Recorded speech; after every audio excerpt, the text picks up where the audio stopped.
오늘 하나님께서 저와 여러분에게 주시는 말씀은 야고보서 1장 1절에서 11절 말씀입니다. 한 절씩 교독하겠습니다. 하나님과 주 예수 그리스도의 종 야고보는 흩어져 있는 12지파에게 문안하노라. 내 형제들아, 너희가 여러 가지 시험을 당하거든 온전히 기쁘게 여기라. 이는 너희 믿음의 시련이 인내를 만들어내는 줄 너희가 알미라. 인내를 온전히 이루라. 이는 너희로 온전하고 구비하여 조금도 부족함이 없게 하려 함이라. 너희 중에 누구든지 지혜가 부족하거든 모든 사람에게 후히 주시고 꾸짖지 아니하시는 하나님께 구하라. 그리하면 주시리라. 오직 믿음으로 구하고 조금도 의심하지 말라. 의심하는 자는 마치 바람에 밀려 요동하는 바다 물결 같으니 이런 사람은 무엇이든지 주께 얻기를 생각하지 말라. 두 마음을 품어 모든 일에 정함이 없는 자로다. 낮은 형제는 자기의 높음을 자랑하고 부한 자는 자기의 낮아짐을 자랑할지니 이는 그가 푸른 꽃과 같이 지나감이라. 함께 읽겠습니다. 해가 돋고 뜨거운 바람이 불어 풀을 말리면 꽃이 떨어져 그 모양의 아름다움이 없어지나니 부한 자도 그 행하는 일에 이와 같이 쇠잔하리라. 아멘. 오늘은 시련이라 쓰고 성숙이라 읽는다라는 제목으로 하나님 말씀 전하도록 하겠습니다. 오늘부터 3개월간 야고보서 강해 말씀을 하려고 하는데요. 우리 김민재 목사님과 함께 3개월간 야고보서 말씀을 전할 때에 이 말씀을 여러분의 삶 가운데 개인적으로 또 구체적으로 적용해 볼 수 있으면 좋겠습니다. 여러분, 예수님의 형제 야고보가 오늘 야고보서를 기록을 했는데요. 수신자가 누구냐면 흩어져 있는 12지파입니다. 이 흩어져 있는 12지파는 스데반의 죽음 이후에 일어난 박해로 인해서 난민이 되었습니다. 한번 난민의 삶을 상상해 보시기 바랍니다. 여러분이 난민의 삶을 살아간다면 얼마나 힘들겠습니까? 특별히 이들은 가난과 육신의 질병을 겪었고 또 악한 부자들의 압제로 인해서 그들의 고통은 엄청나게 가중이 되었습니다. 이런 시련을 겪는 성도들을 격려하고 또 그들이 믿음에 있어서 흔들리지 않도록 야고보가 이 편지를 기록을 한 것입니다. 저는 이 야고보서 말씀을 준비하면서 이 야고보서 말씀이 당시 독자들을 위한 말씀일 뿐만 아니라 오늘날 우리를 위한 말씀이라고도 생각이 들었습니다. 왜냐하면 저와 여러분도 여러 가지 시련을 살면서 만나기 때문입니다. 그리고 그 시련 속에서 때로는 흔들리기도 하고 또 하나님께 온전히 나아가지 못하는 연약함을 느낄 때가 있기 때문입니다. 이런 점에서 저는 야고보서가 21세기 오늘날 저와 여러분에게 굉장히 적실한 책이라고 생각합니다. 그런데 시련을 겪고 있는 성도들을 향해서 야고보가 오늘 본문에서 3가지 명령을 합니다. 어떤 명령인지를 한번 보겠는데요. 2절 말씀해 보니까 내 형제들아, 너희가 여러 가지 시험을 당하거든 온전히 기쁘게 여기라. 6절에서는 이렇게 말씀합니다. 오직 믿음으로 구하고 조금도 의심하지 말라. 9절과 10절을 우리 같이 읽어보겠습니다. 시작. 낮은 형제는 자기의 높음을 자랑하고 부한 자는 자기의 낮아짐을 자랑할지니. 이는 여러분, 이 구절을 한번 잘 보십시오. 이 3가지 명령이 여러분 잘 이해가 되십니까? 이해하는 것을 떠나서 순종하기 쉬운 명령입니까? 시험을 만나는데 기뻐하라고 얘기하고 있고 믿음이 흔들릴 때 조금도 의심하지 말라고 얘기하고 있고요. 그리고 낮은 형제여 당신을 자랑하라 라고 얘기를 하고 있습니다. 이 명령은 참 이해하기도 어렵고 또 어떻게 보면 굉장히 가혹한 명령처럼 보이기도 합니다. 하지만 이 명령에 담긴 의미를 나중에 제가 풀어드리겠지만 그렇게 가혹한 명령은 아니라는 것을 우리가 먼저 인지하면 좋겠습니다. 그리고 또 한 가지, 야고보가 하나님의 마음을 가지고 성도들이 정말 성숙한 신자로 자라나기를 바라는 그런 절절한 마음을 꾹꾹 눌러 담아서 이 야고보서를 썼다는 것을 알고 오늘 본문으로 들어가면 좋겠습니다. 그렇다면 시련 중에서 우리는 어떻게 성숙으로 나아갈 수 있을까요? 먼저 첫 번째로는 시련의 목적을 생각하라입니다. 시련의 목적을 생각하라. 많은 그리스도인들이 시련을 겪으면 어떻습니까? 많은 경우 시련의 원인을 생각합니다. 내가 뭔가 죄를 지어서 혹은 잘못을 범해서 하나님께서 내게 이런 시련을 허락하시는 것이 아닐까라는 생각을 하기도 하고요. 또 왜 나는 특별히 잘못한 거 없는 것 같은데 하나님께서 이렇게 극심한 시련을 허락하시나 이런 생각이 들 때도 있습니다. 이렇게 우리는 계속해서 시련의 원인을 생각하게 되죠. 물론 죄를 지어서 시련을 겪는 경우는 하나님 앞에 나를 돌아보는 과정이 필요합니다. 내가 죄를 지어서 어떤 시련을 겪는다면 그 죄를 회개하고 하나님께로 나아갈 필요가 있다는 것입니다. 하지만 때로 우리는 특별히 잘못한 게 없는 것 같은데 이상하게 많은 시련을 겪을 때가 있습니다. 그럴 때 우리는 시련의 원인을 자꾸 묵상하면 굉장히 힘들어집니다. 그렇게 우리는 시련의 원인을 생각하는 것이 아니라 시련의 목적을 생각해야 합니다. 야고보서 1장 2절에서 4절 말씀을 보겠습니다. 내 형제들아 너희가 여러 가지 시험을 당하거든 온전히 기쁘게 여기라. 이는 너희 믿음의 시련이 인내를 만들어내는 줄 너희가 알미라. 인내를 온전히 이루라. 이는 너희로 온전하고 구비하여 조금도 부족함이 없게 하려 함이라. 너희가 여러 가지 시험을 당하거든 온전히 기쁘게 여기라. 이 말씀을 여러분들이 처음에 탁 들었을 때 어떤 생각이 드십니까? 아멘, 할렐루야, 저는 기뻐하겠습니다. 이런 마음이 드십니까? 아니면 너무 부담스러운 명령 아니야? 이런 생각이 드십니까? 저는 솔직히 이 명령이 처음에는 좀 부담스러웠습니다. 예를 한번 들어보겠습니다. 취업에 실패한 청년이 있는데 제가 가서 너 기뻐해야 돼. 취업에 떨어지든 말든 기뻐해야 돼. 라고 말한다면 어떨까요? 육신의 질병으로 오랜 시간 투병하고 있는 성도님들에게 가서 성도님 아픈 건 아픈 거고 기뻐해야죠. 라고 말한다면 어떻게 될까요? 사랑하는 가족이 죽었는데 장례식장에 가서 활짝 웃으세요. 라고 말한다면 여러분들은 저를 어떻게 생각하시겠습니까? 아마 공감 능력이 전혀 없는 저런 목사가 다 있나 이런 생각을 하실 수 있을 것 같습니다. 여러분, 성경은 우리가 고난을 만나고 시련을 당할 때 슬퍼하면 안 된다, 그리고 힘들어하면 안 된다라고 결코 말하지 않습니다. 데살로니가 전서 4장 13절 말씀을 우리 같이 한번 읽어보겠습니다. 시작. 형제자매 여러분, 우리는 여러분이 잠든 사람의 문제를 모르고 지내는 것을 원하지 않습니다.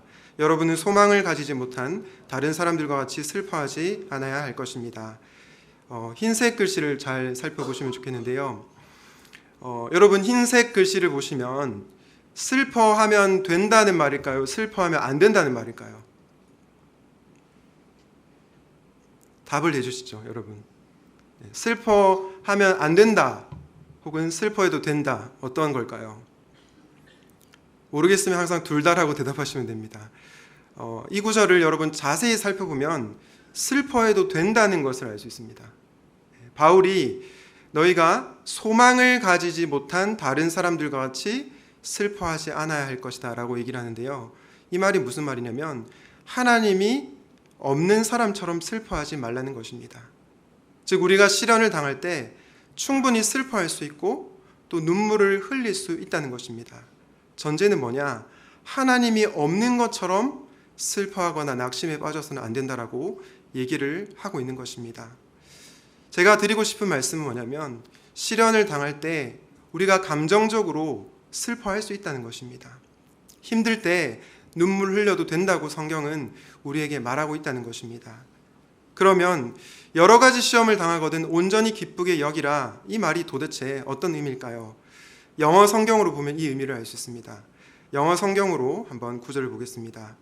제가 읽지는 않겠고요. 첫 번째 단어가 뭐냐면 consider, 즉 생각하라는 것입니다. 너희가 시련을 만나거든 온전히 기쁨을 느껴라라고 말하지 않습니다. 슬픈 감정을 배제하고 너희가 기쁜 감정을 느껴야 된다, 항상 웃고 다녀야 된다, 이렇게 말을 하는 것이 아니라 기쁘게 생각하라라고 얘기를 하고 있습니다. 왜 기쁘게 생각해야 됩니까? 그것은 바로 시험의 목적 때문입니다. 1장 4절 우리 같이 읽겠습니다. 시작. 인내를 온전히 이루라. 이는 너희로 온전하고 구비하여 조금도 부족함이 없게 하려 함이라. 여러분, 인내를 온전히 이루면 어떻게 된다고 합니까? 하나님께서 우리로 온전하고 구비하여 조금도 부족함이 없는 사람으로 빚어 가시겠다는 것입니다. 이 시험의 목적을 생각하고 기쁘게 느끼라가 아니라 기쁘게 생각해 보아라라고 말씀하고 있는 것입니다. 제가 이번 학기 목요일 오전에 말씀의 삶으로 성경 공부를 인도를 했습니다. 아시는 것처럼 첫 시간에 한 분 한 분이 자기소개를 하는데요. 솔직히 제 마음이 참 아팠습니다. 왜냐하면 한 분 한 분 사연이 없는 분들이었고 또 참 감당하기 어려운 시련을 겪는 성도님들이 너무 많았기 때문입니다. 그래서 첫 시작부터 제가 살짝 눌렸습니다. 이 어려움을 겪고 있는 성도님들을 어떻게 이끌고 갈 것인가, 그런 많은 고민을 했었는데요. 참 놀라운 것은 13주 정도 이렇게 말씀을 묵상하고 나누는 과정 중에 이 성도님들의 삶이 변화되는 것이 보였다는 것입니다. 시련 중에서도 어떻게든 믿음을 지키려고 분투하고 있었고 또 하나님께로 가까이 나아가려고 애쓰는 모습이 보였다는 것입니다. 그리고 시간이 흘러서 시련 중에서도 하나님을 더 사랑하게 되는 그런 모습을 나타나게 되었다는 것입니다.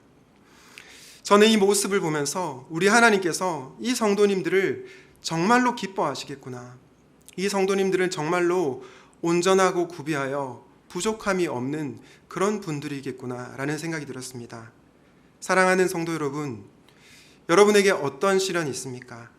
그렇다면 왜 나에게 이런 시련이 주어지는지 그 원인을 생각하지 마시고 하나님께서 저와 여러분을 온전한 사람으로, 하나님 닮은 사람으로 세워가시는 그 목적이 있다는 것을 생각하시고 기뻐하시기를 바랍니다. 감정적으로 기뻐할 수 없을지 몰라도, 기쁜 감정을 느낄 수 없을지 몰라도 기뻐하기를 생각하는 저와 여러분이 되시기를 주님의 이름으로 축복합니다. 시련 중에서 성숙한 자가 되기 위해서 두 번째로 우리가 해야 될 일은 무엇일까요? 두 번째는 전심으로 하나님께 구하라입니다. 여러분, 전심이 뭘까요? 어떤 분이 이렇게 얘기하더라고요. 전심은 진심과 진심과 진심과 진심이 만나면 전심이다, 이렇게 표현을 하던데 제가 정의하는 전심은 이런 뜻입니다. 야고보서에 근거한 정의인데요. 전심이란 하나님과 세상 사이에서 분리되지 않는 마음이다. 다시 말해서 하나님과 세상 사이에서 나뉘어지지 않은 마음을 전심이라고 합니다. 연애로 비유하면 내가 이 사람도 좋아하고 저 사람도 좋아하는 양다리를 걸치지 말라는 말씀인 거죠. 오직 하나님만 좋아하고 하나님만 사랑하는 마음으로 그분께로 나아가라고 얘기하고 있습니다. 1장 5절부터 8절을 한번 보겠습니다. 너희 중에 누구든지 지혜가 부족하거든 모든 사람에게 후히 주시고 꾸짖지 아니하시는 하나님께 구하라. 그리하면 주시리라. 오직 믿음으로 구하고 조금도 의심하지 말라. 의심하는 자는 마치 바람에 밀려 요동하는 바다 물결 같으니 이런 사람은 무엇이든지 주께 얻기를 생각하지 말라. 두 마음을 품어 모든 일에 정함이 없는 자로다. 여러분, 방금 지금 읽은 구절 중에서 다시 한번 화면을 보여줄까요? 방금 읽은 이 구절 중에서 전심과 반대되는 단어가 무엇일까요? 네, 바로 두 마음입니다. 야고보 사도는 시련 가운데서 흔들리는 성도들을 향해서 하나님과 세상 사이에서 마음이 나뉘어지지 말고 두 마음을 품지 말고 한 마음으로 하나님께 나아가라고 얘기하고 있는 것입니다. 이런 관점에서 6절을 한번 생각해 보시면 좋겠습니다. 6절에 오직 믿음으로 구하고 조금도 의심하지 말라라고 하는데요. 여러분, 이 말씀을 오해해서 내가 정말 1%도 의심하면 안 된다, 내가 조금도 믿음이 흔들리면 안 된다, 이렇게 생각을 하면 안 됩니다. 그렇게 얘기하면 우리 중에 누가 하나님 앞으로 나아갈 수 있겠습니까? 우리는 조그만 시련을 겪고도 믿음이 흔들리기 때문이죠. 사실 여기서 의심하다라는 단어를 원어로 보게 되면 분리되다라는 뜻이 있습니다. 마음이 나뉘어진다라는 뜻이 있습니다. 그렇다면 조금도 의심하지 말라, 이 말씀은요, 하나님과 세상 사이에서 마음이 분리되지 말라, 이렇게 말하고 있는 것입니다. 다르게 풀어서 설명을 드리면 내 욕망을 관철시키기 위해서 기도하지 말라는 것입니다. 그래서 야고보 사도는 1장 7절에서 이런 사람은 무엇이든지 주께 얻기를 생각하지 말라고 얘기합니다. 4장 3절에서도 동일한 말씀이 나오는데요. 구하여도 받지 못함은 정욕으로 쓰려고 잘못 구하기 때문이라 라고 말씀하고 있습니다. 우리가 기도해도 응답받지 못하는 이유는 우리의 정욕, 욕심을 따라 구하기 때문에 응답을 받지 못한다라고 야고보가 얘기하고 있는 것입니다. 일장의 언어를 빌리자면 우리의 마음이 하나님과 세상 사이에서 나뉘어져서 두 마음을 품고 하나님께 기도하기 때문에 응답을 받지 못한다라고 얘기하고 있는 것입니다. 문제는 우리가 하나님과 세상 사이에서 나뉘어지지 않고 오직 하나님께만 전심으로 구하는 것이 쉽지가 않다는 것입니다. 목사인 저도 그런 것 같아요. 저도 기도할 때 먼저 하나님의 뜻을 구하기보다 제 욕심을 따라 기도할 때가 너무나도 많은 것 같습니다. 그리고 제가 하나님의 뜻을 구한다고 하지만 제 중심을 잘 돌이켜보면 제 마음 가운데 제가 이루고자 하는 바, 원하고자 하는 바를 관철시키기 위해서 기도할 때가 참 많다는 것을 발견하게 되었습니다. 그러면 여러분, 우리는 기도를 포기해야 합니까? 그렇지 않습니다. 설사 때로 내 욕심이 끼어든다 하더라도 우리는 하나님 앞에 기도해야 됩니다. 왜냐하면 4장 2절에서 이렇게 얘기하고 있기 때문입니다. 4장 2절 우리 같이 한번 읽어보겠습니다. 시작. 너희가 얻지 못함은 구하지 아니하기 때문이요. 여러분, 우리가 기도 응답을 받지 못하는 이유가 뭐라고 얘기합니까? 기도하지 않기 때문이라고 얘기합니다. 앞서 4장 3절에서는 우리가 응답받지 못하는 이유가 욕심을 따라 기도하기 때문이라고 얘기를 했고, 그 앞구절인 2절에서는 너희가 기도하지 않기 때문에 응답 못 받는다라고 얘기합니다. 그러면 여러분, 도대체 어떻게 하란 말입니까? 기도 안 해도 응답 못 받습니다. 기도해도 우리의 욕심이 끼어들어서 응답받지 못할 때가 많은 것 같습니다. 그러면 기도를 포기해야 될까요? 그렇지 않습니다. 우리는 그럼에도 불구하고 기도해야 합니다. 왜냐하면 기도가 기도를 구원하기 때문입니다. 무슨 말이냐면 기도하는 도중에 저와 여러분의 기도를 하나님께서 변화시켜 주신다는 것입니다. 예전에 제가 대학생 때 졸업을 하고 바로 취업을 하지 못했습니다. 몇 개월 동안 취업을 하지 못해서 마음이 굉장히 비참했는데요. 왜냐하면 제 친구들은 졸업 후에 바로 다 취업을 했거든요. 사실 저는 대기업이나 공기업에 갈 마음이 없었고 그냥 평범한 직장, 연봉도 그렇게 높지 않은 직장에 가려고 했었습니다. 그런데도 취업에 계속 실패하는 거예요. 그러다 보니까 제 자존감은 바닥으로 떨어지게 되었고 바깥으로 나가고 싶지 않았습니다. 그러다가 도저히 이렇게 살아서는 안 되겠다 생각하고 기도를 하기 시작했습니다. 처음에는 이렇게 기도했죠. 하나님, 저 취업 좀 시켜주세요. 하나님, 제가 대기업에 들어가는 것도 아니고 평범한 직장에 들어간다고 들어가게 해달라고 기도하는 거 아닙니까? 하나님, 저에게 일할 수 있는 터전을 허락해 주십시오. 이런 기도를 드렸습니다. 그런데 말씀을 묵상하면서 하나님을 바라보면서 계속 기도하다 보니까 제 기도가 조금씩 변화되고 있었습니다. 하나님, 저 취업시켜주세요. 이렇게 기도를 시작했는데 기도를 계속하다 보니 하나님, 지금 이 순간 하나님께서 저에게 무엇을 말씀하시는지를 알기 원합니다. 지금 이 실현의 순간 하나님의 뜻이 무엇인지를 알기 원합니다. 이렇게 기도하고 있더라고요. 그리고 하나님, 제 믿음이 흔들릴 때가 있고 제 마음이 낙심될 때가 있지만 그럼에도 불구하고 하나님, 저 하나님 사랑하는 거 아시죠? 이렇게 제 기도가 점진적으로 변화되고 있었다는 것입니다. 여러분, 제가 원래 성숙한 사람이라서 그런 기도를 드린 게 아닙니다. 저는 지금도 제 욕심을 이루고 싶은 굉장히 미성숙한 사람입니다. 그런데 놀라운 사실은 기도를 계속 하다 보니까, 말씀을 붙잡고 기도를 계속 하다 보니까 제 기도가 조금씩 변화되어 가고 있었다는 것입니다. 저는 이것이 기도가 기도를 구원하는 의미라고 생각합니다. 저는 여러분들이 처음부터 내가 먼저 그의 나라와 의를 구합니다. 오직 하나님의 영광만을 구합니다. 이렇게 당장 시작 첫 걸음부터 그런 기도를 못해도 괜찮다고 생각합니다. 솔직하게 기도해도 좋습니다. 하나님, 저 이 어려움 빨리 좀 해결해 주세요. 하나님, 저 너무 힘듭니다. 하나님, 정말 제 삶 가운데 간섭하고 계신 것 맞는지 느껴지지가 않을 때가 있습니다. 이렇게 정직하게 하나님 앞에 나아갈 수 있기를 바랍니다. 전제는 말씀을 붙들고 기도를 멈추지 않는 것입니다. 그렇게 기도하다 보면 분명히 어느 시점에 저와 여러분의 기도를 하나님께서 변화시켜 주실 줄로 믿습니다. 사랑하는 여러분, 우리는 때때로 두 마음을 품고 기도하지만 하나님은 한 마음으로 저와 여러분을 사랑하십니다. 우리가 회개하고 나아갈 때 하나님은 용서하시고 또다시 우리에게 지혜를 주시는 분이십니다. 왜냐하면 하나님은 오늘 본문에서 말하고 있듯이 우리에게 후히 주시고 꾸짖지 아니하시는 분이시기 때문입니다. 이 선하신 하나님을 신뢰하시고 기도를 멈추지 않기를 바랍니다. 계속 기도하는 가운데 전심으로 구하는 성숙한 성도들이 되시기를 주님의 이름으로 축복합니다. 시련 중에서 성숙한 자가 되기 위한 마지막 비결은 무엇일까요? 바로 예수로 충만하라입니다. 야고보서 1장 9절부터 11절은 이렇게 말씀하고 있습니다. 낮은 형제는 자기의 높음을 자랑하고 부한 자는 자기의 낮아짐을 자랑할지니 이는 그가 풀의 꽃과 같이 지나감이라. 해가 돋고 뜨거운 바람이 불어 풀을 말리면 꽃이 떨어져 그 모양의 아름다움이 없어지나니 부한 자도 그 행하는 일에 이와 같이 쇠잔하리라.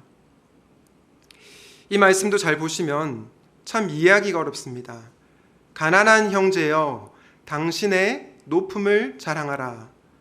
부자여 당신의 낮아짐을 자랑하라 라고 얘기합니다. 참 이해하기 어려운 명령인데요. 순서대로 한번 생각해 보겠습니다. 낮은 형제가 자기의 높음을 자랑하는 것은 어떤 의미일까요? 먼저 이 말씀에 대한 오해를 좀 풀고 어떤 의미인지를 설명드리겠습니다.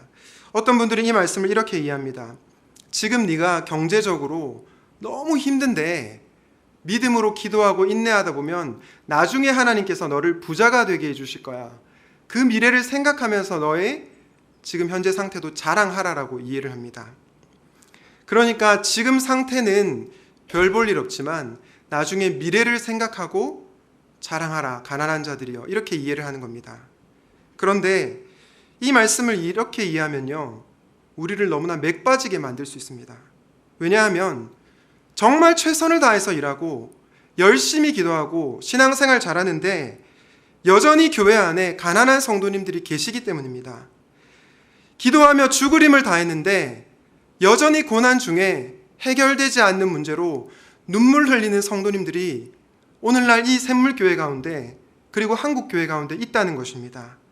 그렇기에 미래에 무조건 잘 될 거야 이렇게 이 말씀을 이해하면요, 희망 고문이 되고 야고보의 말씀을 오해하는 것이 됩니다. 그러면 낮은 형제가 자기의 높음을 자랑할 수 있는 이유가 무엇입니까? 가난한 사람이 지금 내가 가난하더라도 자랑할 수 있는 이유는 무엇입니까? 바로 예수님 때문입니다. 우리가 예수님으로 인해서 비록 부족하더라도 높아지기 때문입니다. 여러분, 우리가 예수님을 믿고 나서 경험하는 최고의 복에는 무엇이 있을까요?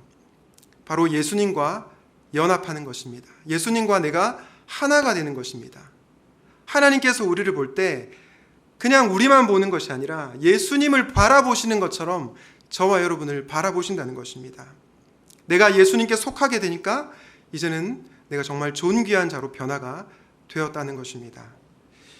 여러분들이 너무 영적으로 설명을 하면 피부에 안 와닿을 것 같아서 굉장히 세속적으로 한번 설명해 보겠습니다. 여러분들이 사람들이 너무나 부러워하는 명문대와 대기업에 들어갔다고 가정해 봅시다. 그럼 어떨 것 같으세요? 어깨가 이렇게 막 올라가고 사람들 앞에서 자랑을 하고 싶겠죠. 왜냐하면 그 대학과 그 기업이 지닌 가치 때문입니다.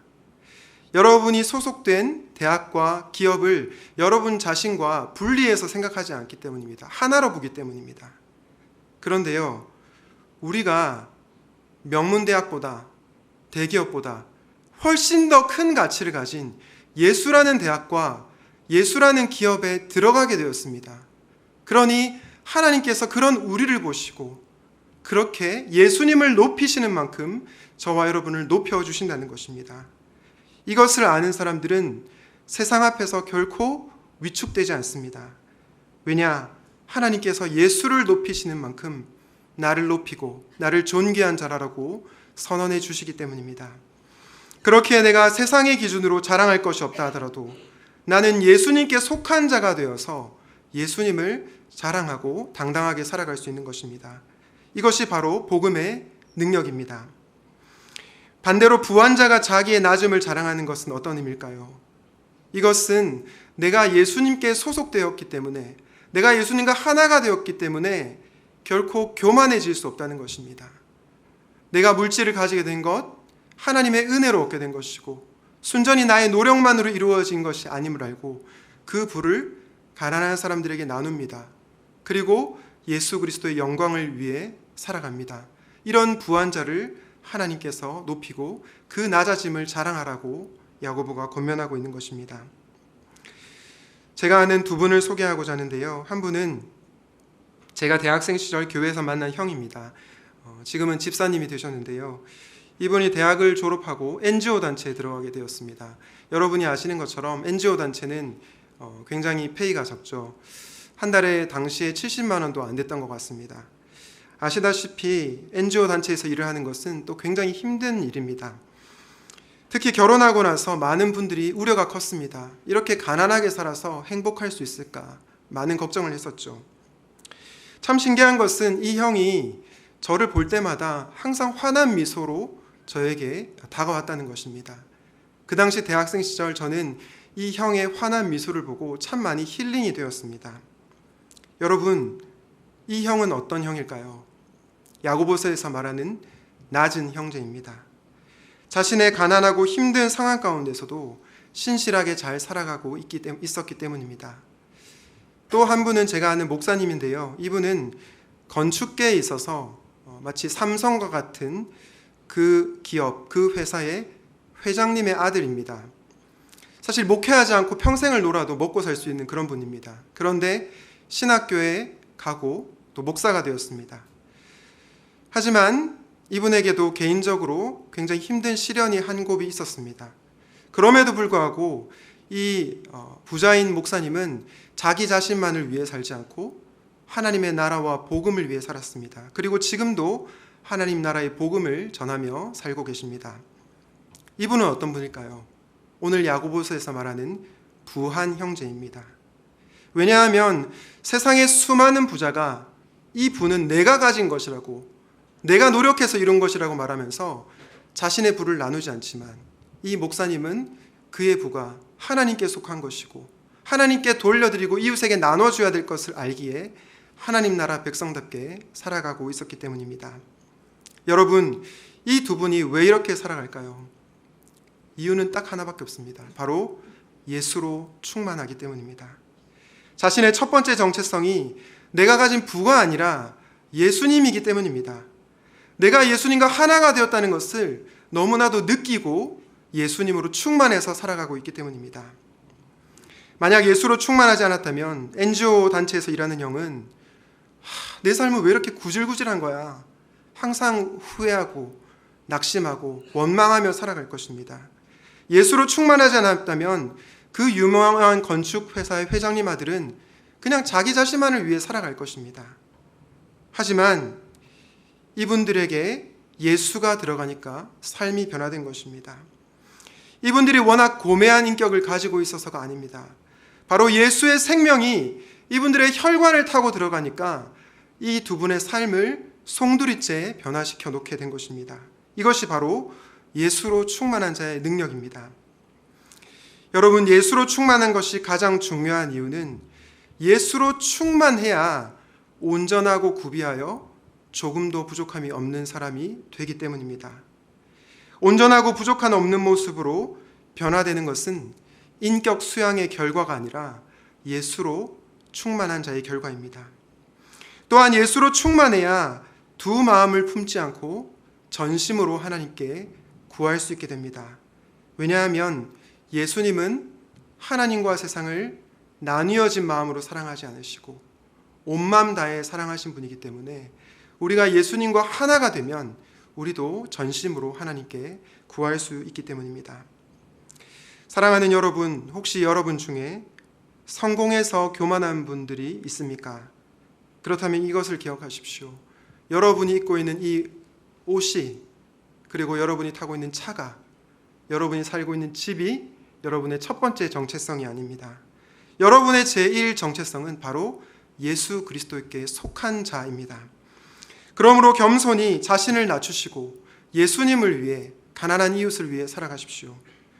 반면에 혹시 여러분 중에 가난과 질병과 여러 가지 시련으로 인해서 자존감이 바닥이 된 분들이 계십니까? 낙심하고 좌절한 분들이 계십니까? 그렇다면 여러분의 첫 번째 정체성이 예수님께 속한 자임을 기억하십시오. 그리고 예수님을 의지하는 여러분을 하나님께서 예수님을 높이신 만큼 높여주실 것이라는 것을 잊지 마시기 바랍니다. 그래서 세상에서 기죽지 않고 당당하게 살아가시면 좋겠습니다. 바로 그때 여러분 주변에 믿지 않는 비기독교인들이 물어올 것입니다. 너는 도대체 세상에서 편하게 살 수 있는데 왜 그렇게 가난한 사람들을 위해서 살아가니? 너는 시련 가운데서 충분히 낙심하고 사람들 원망하며 살아갈 수 있는데 너의 그 환한 미소의 정체는 뭐니?